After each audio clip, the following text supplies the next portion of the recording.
আমেদাবাদ বিমান দুর্ঘটনার সাথে সম্পর্কযুক্ত কিছু অদ্ভুত এবং চাঞ্চল্যকর তথ্য সামনে এসেছে, যা শুনলে আপনিও কিন্তু এই ঘটনাগুলিকে কাকতালীয় ঘটনা হিসেবে উড়িয়ে দিতে পারবেন না। প্রথম ঘটনাটি হলো মিড-ডের এই অ্যাডটি। এই অ্যাডটি সেদিন প্রকাশিত হয়েছিল যেদিন এয়ার ইন্ডিয়ার বিমান দুর্ঘটনাটি হয়েছিল। ছবিটির দিকে একবার ভালো করে লক্ষ্য করুন তো। ছবিটির ডান দিকের উপরের অংশে দেখা যাচ্ছে একটা বিল্ডিংয়ের মধ্যে একটা বিমান ঢুকে আছে এবং দেখুন কাকতালীয়ভাবে বিমানটির নামও লেখা আছে এয়ার ইন্ডিয়া। এবং আশ্চর্যজনকভাবে সেদিনই কিন্তু এই একই রকমভাবে এয়ার ইন্ডিয়ার বিমানটি একটা হোস্টেলের মধ্যে ঢুকে যায়। এটা কিভাবে সম্ভব বলুন তো? আচ্ছা, আমি মনে করলাম যদি কেউ এরকম অ্যাড ক্রিয়েট করেও থাকে তাহলে একটা বিমানের ছবি দেখাবে, কিন্তু বিমানটির মধ্যে এয়ার ইন্ডিয়া নাম লেখা থাকবে।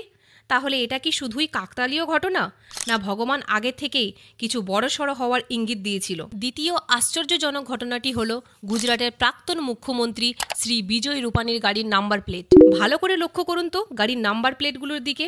দেখুন এখানে কিন্তু দুটো গাড়ি আছে, একটা কার এবং একটা স্কুটি। দুটো গাড়ির নাম্বার প্লেটে একই নাম্বার আছে 12-6।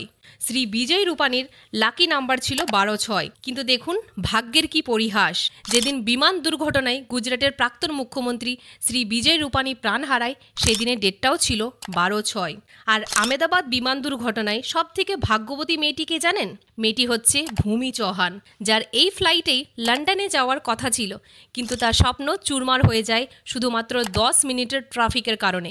শুধুই তার স্বপ্ন চুরমার হয়েছিল, তার জীবন কিন্তু চুরমার হয়নি, কারণ এই 10 মিনিটের ট্রাফিকই তার প্রাণ বাঁচিয়ে দেয়। এই 10 মিনিটের ট্রাফিকের জন্য তিনি এয়ারপোর্টে দেরি করে পৌঁছান, যার জন্য তাকে প্লেনে প্রবেশ করতে দেওয়া হয়নি। এই ঘটনাগুলি ছাড়াও যদি আপনাদের কাছে আরও কিছু তথ্য থাকে অবশ্যই আমাকে কমেন্ট করে লিখে জানাতে ভুলবেন না।